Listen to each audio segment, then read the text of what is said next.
All right. Welcome to Clarity Sessions with Bill Fouth, where we cut through the noise and bring you real, practical clarity on money, business, mindset, and everything in between.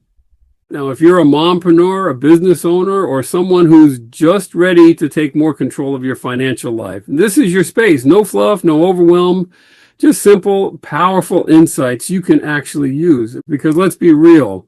When you got the right clarity, you make better decisions, and better decisions lead to a whole different life. And so let's get into it. Today's question is, why might someone have money in their account but still feel broke? Question is, why do I have money in my account and still feel broke? That's a great question. And the answer is focus. So the idea is that money in your account, and again, we need to define that, and this is where, shining a light on it and doing some planning and so on. But the idea, the feeling tone of feeling like broke and feeling like I'm not enough, or I don't have enough, or there's lack, or hurrying up to get behind her, kind of thing. How do I feel like I have more left over at the end? How do I get so I'm not dealing with lack? And I have two, maybe three answers for that. One of them is a mindset issue. The idea is that, in a household where the relationship to money is taught to us. And sometimes parents never talk about money, or money is a taboo issue.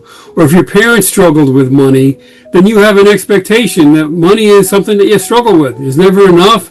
There's always lack.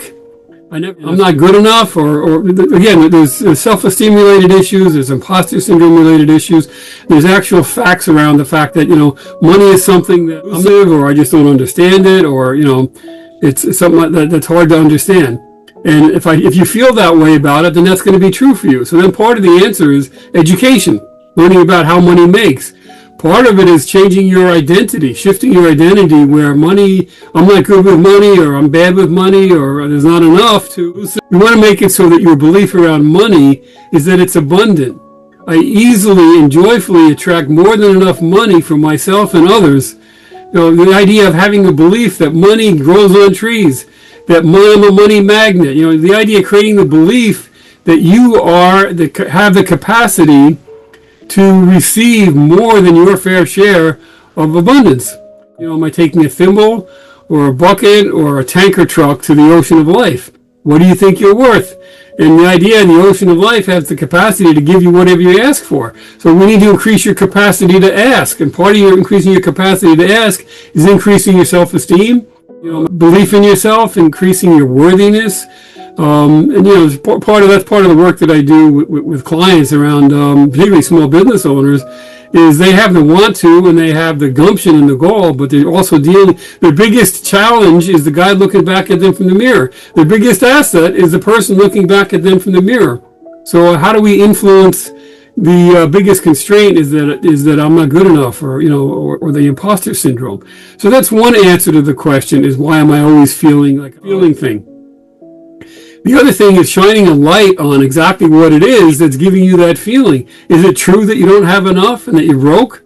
I have several clients that, they got, $1 million in the bank, and they got $2 million in real estate, and they make $200,000 a year, but they always feel broke. I'd love to be broke like them. I'm kidding, but the idea, we'd all love to be broke like that. But it's a mindset thing, to not have enough money. And part of it is that they're in a transition phase of their life where they're going from having, being an employee maybe to a business owner. And they're used to having the security of a paycheck. And now they have the uncertainty of not knowing what's coming in tomorrow. So it's a mindset thing. So one of the things, the way to deal with the mindset shift is getting a budget, having a spending plan, doing the business planning. So again, we're reducing the stress around, I don't have enough money. That's a question, but I would challenge the validity of the question. The idea, if you believe that that's so, it's going to be so. So the answer is change the question. So, the question is, how come I have so much money coming in? Or how come all this money just seems to effortlessly flow to me? Change the mindset belief that you're not enough, or that, I'm always behind. And so anyway, that's, hire a coach, get some, actually, I would see that's probably the most powerful work you as a business owner can do, is to improve the quality of your mindset. And that means getting a coach, doing some therapy, or doing some, some things to improve the quality of your thinking. The idea is that as business owners, we're all taught we have to look good, smell good, put our best foot forward, have it all together. But in reality, we know, in the middle of the night, we're all wondering, what's keep us up at night is, am I going to be able to meet payroll tomorrow? Am I going to be able to, get more clients? Am I good enough? Is my spouse going to, stand by me as I go, all the things all the doubts and fears about not being good enough creep in as a business owner. And in fact, it stomps on that gene or that aspect of us, triggers all our triggers of things around that. So going back to the question of why do I have money in the bank, but I never feel like there's enough, it's a mindset issue. And if that's really, we need to see, is it true or is it a belief? And if it's true, then we have some planning work to do. And so it's not true. And if it's not true, then we need to change your belief about it, because if it's not true, then why do you believe it?